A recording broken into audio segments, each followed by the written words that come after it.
dia 6 da semana 33.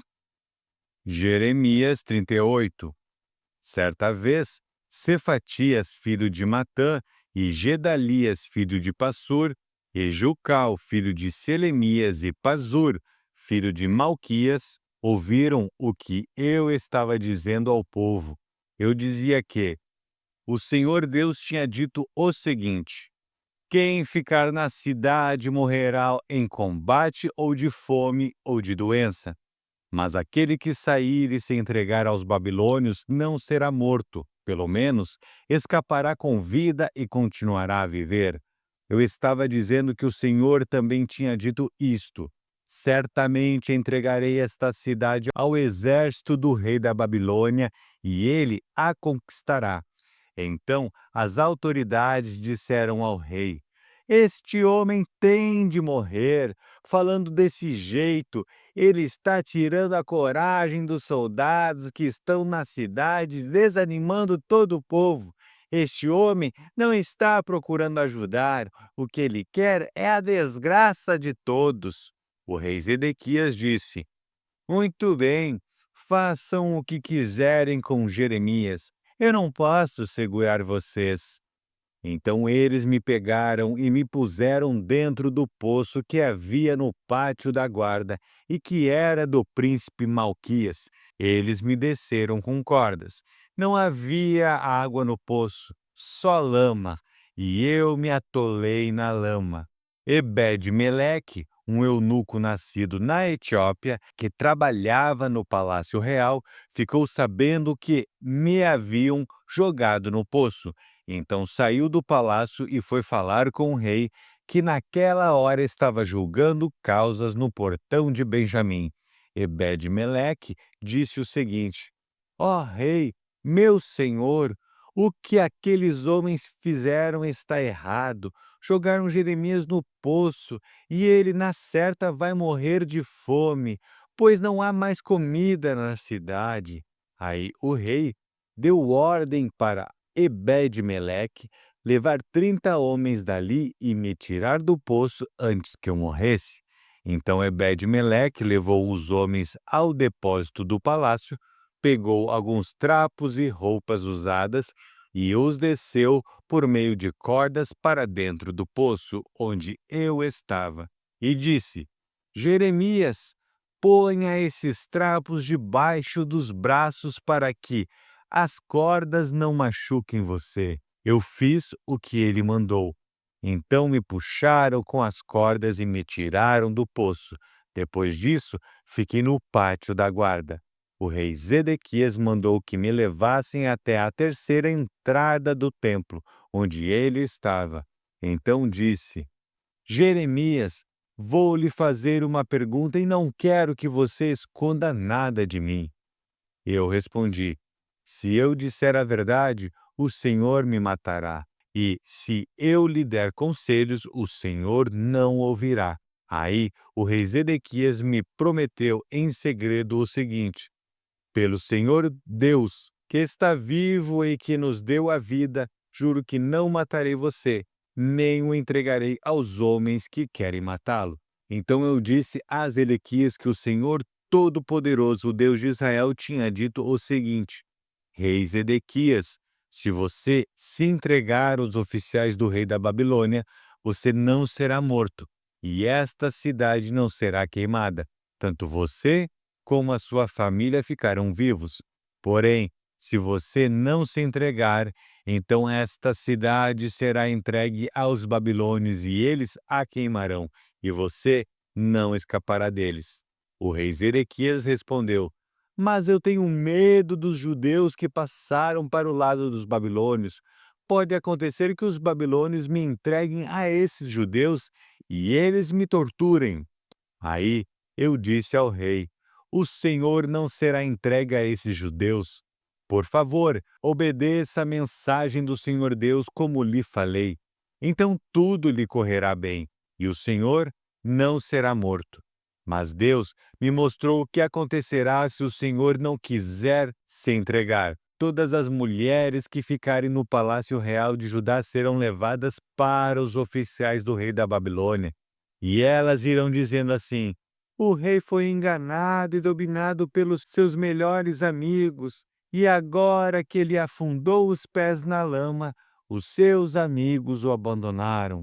Eu ainda disse: Rei Zedequias, todas as suas mulheres e os seus filhos serão entregues aos babilônios, e o Senhor também não escapará deles. O Senhor será levado como prisioneiro pelo rei da Babilônia, e esta cidade será destruída pelo fogo. Aí Zedequias me recomendou: Jeremias, não conte esta conversa a ninguém, senão a sua vida correrá perigo. Se as autoridades souberem que eu estive falando com você, vão lhe perguntar o que foi que conversamos e vão prometer que não o matarão. Se você lhes contar tudo, se isso acontecer, diga que você veio me pedir que não o mandasse de volta à casa de Jonatas, pois ali você morreria.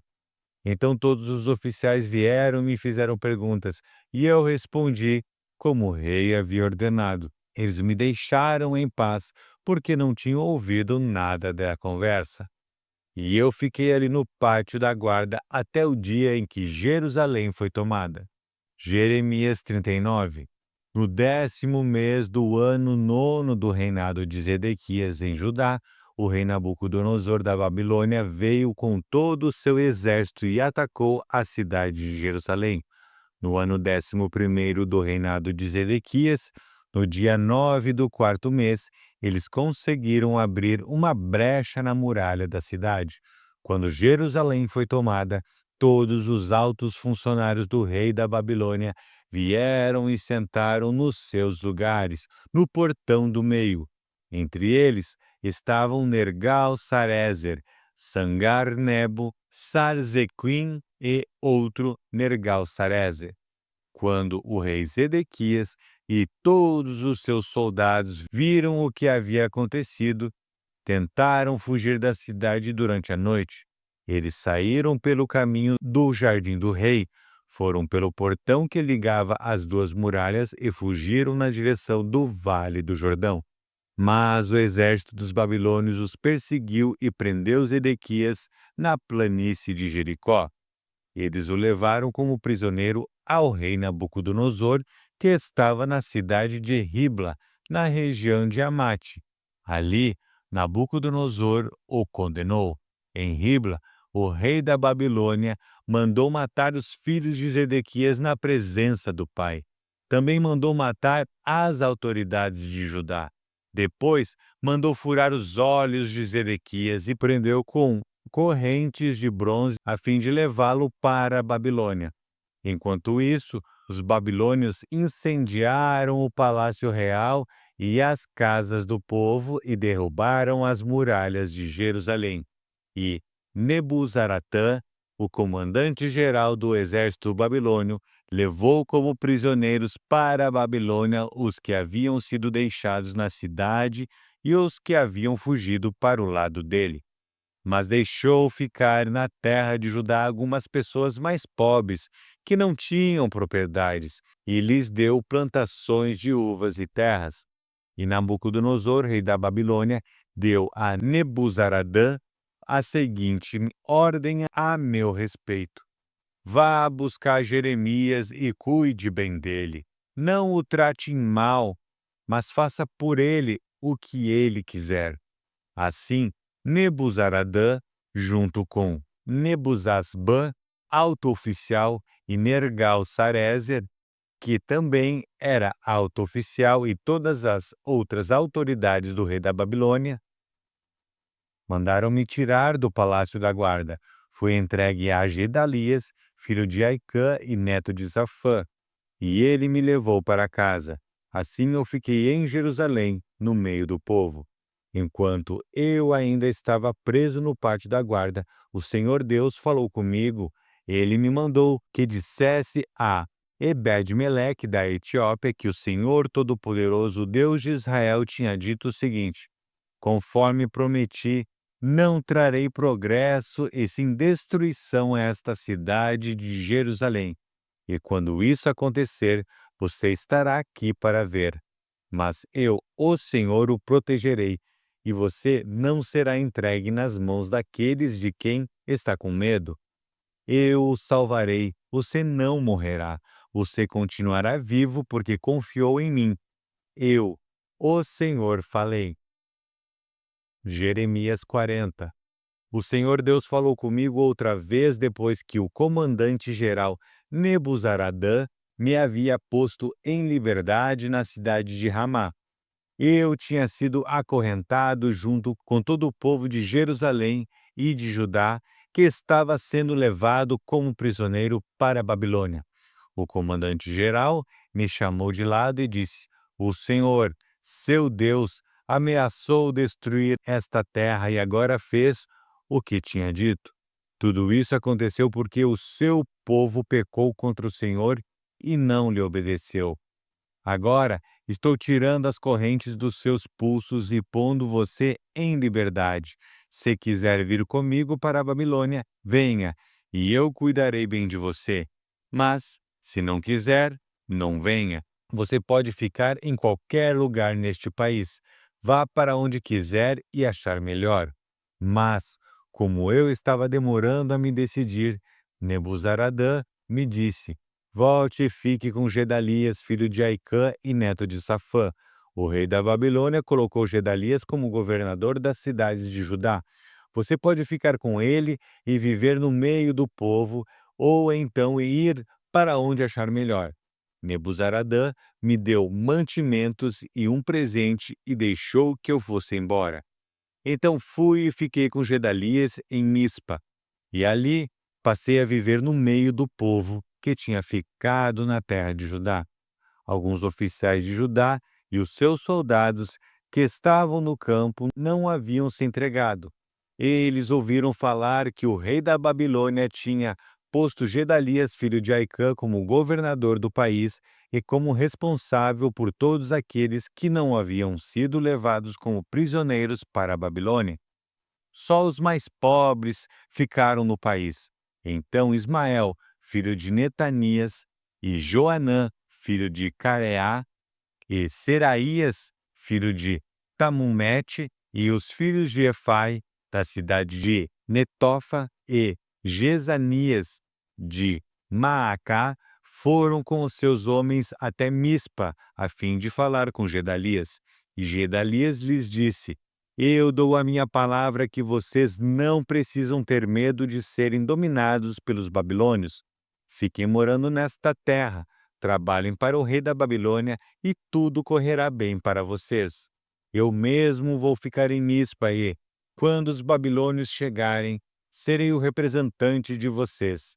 Vocês podem colher e guardar frutas e armazenar vinho e azeite e morar nas cidades que vocês conquistaram.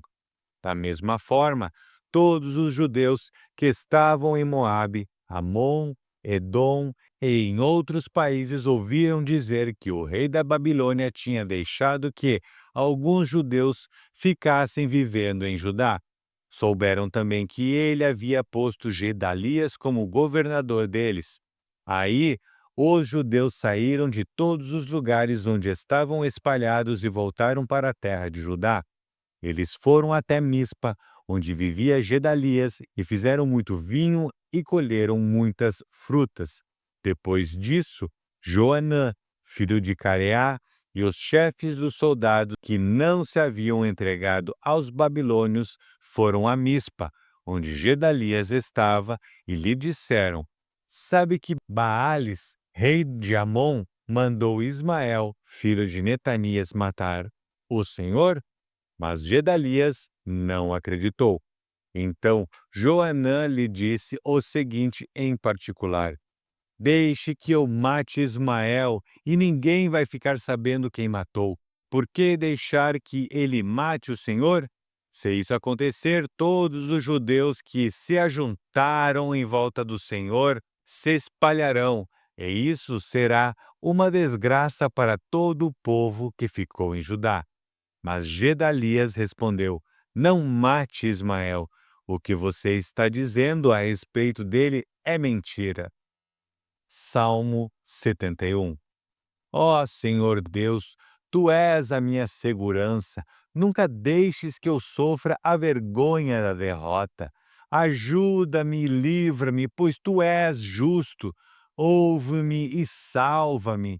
Ó Deus, sei a minha rocha de abrigo e uma fortaleza para me proteger. Tu és a minha rocha e a minha fortaleza. Ó meu Deus, livra-me dos maus, livra-me do poder dos homens perversos e violentos. Ó Senhor, meu Deus, em ti ponho a minha segurança. Desde jovem tenho confiado em ti. Toda a minha vida tenho me apoiado em ti. Desde o meu nascimento tu tens me protegido. Eu sempre te louvarei. A minha vida tem sido um exemplo para muitos, porque tu tens sido o meu forte defensor. O dia inteiro eu te louvo e anuncio a tua glória.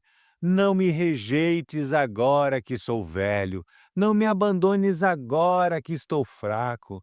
Os meus inimigos querem me matar, eles falam contra mim e planejam a minha morte. Eles dizem: Deus o abandonou, vamos persegui-lo e agarrá-lo, pois ninguém o salvará. Ó Deus, não fiques longe de mim. Ajuda-me agora, meu Deus. Que sejam derrotados e destruídos aqueles que me atacam. Que fiquem arruinados e envergonhados os que querem a minha desgraça. Eu sempre porei a minha esperança em ti e te louvarei mais e mais.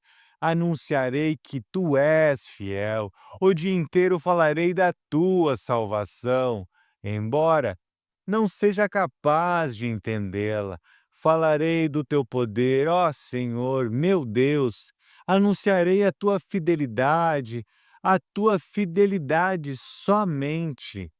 Tu tens me ensinado desde a minha mocidade, e eu continuo a falar das coisas maravilhosas que fazes. Agora que estou velho e os meus cabelos ficaram brancos, não me abandones, ó Deus. Fica comigo enquanto anuncio o teu poder e a tua força a este povo e aos seus descendentes. A tua fidelidade, ó Deus, chega até o céu. Tu tens feito grandes coisas e não há ninguém igual a ti. Tu me tens feito passar por aflições e sofrimentos, mas me darás forças novamente e me livrarás da sepultura. Tu me tornarás cada vez mais famoso e sempre me consolarás. Prometo que te louvarei com harpa. Ó meu Deus, eu te louvarei porque és fiel. Na minha lira tocarei hinos a ti, ó Santo Deus de Israel. Cantarei de alegria quando tocarei hinos a ti. Cantarei com todas as minhas forças porque tu me salvaste. O dia inteiro falarei da tua justiça, pois os que me queriam prejudicar foram derrotados e arruinados. Salmo 79, Salmo de Asaf. Ó Deus, os pagãos invadiram a tua terra, profanaram o teu santo templo e deixaram Jerusalém em ruínas. Largaram os corpos dos teus servos, dos que foram fiéis a ti, para serem comidos pelas aves e pelos animais selvagens. Derramaram o sangue do teu povo como se fosse água. O sangue correu como água por toda a cidade de Jerusalém, e não sobrou ninguém para sepultar os mortos. As nações vizinhas nos insultam, riem e caçoam de nós. Ó Senhor Deus, até quando ficarás irado conosco? Será para sempre? Será que a tua ira continuará a queimar como fogo? Ó Deus, fica irado com as nações que não te adoram, com os povos que te rejeitam, pois eles mataram o nosso povo e arrasaram o nosso país. Não nos castigues por causa dos pecados dos nossos antepassados, mas tem misericórdia de nós agora, pois estamos completamente desanimados. Ajuda-nos, ó Deus, nosso Salvador, por causa da tua honra, salva-nos e esquece os nossos pecados. Por que deixar que as outras nações perguntem: onde está o Deus de vocês? Ó Deus, permite que vejamos o castigo que lhes darás por terem derramado o sangue dos teus servos. Ouve os gemidos dos prisioneiros e, com o teu grande poder, livra-os que estão condenados à morte. Ó Senhor, castiga as outras nações 7 vezes pelos insultos com que te ofenderam. Então nós, que somos o teu povo, que somos ovelhas do teu rebanho, nós e os nossos descendentes te daremos graças para sempre e cantaremos hinos de louvor a ti hoje e nos tempos que estão por vir.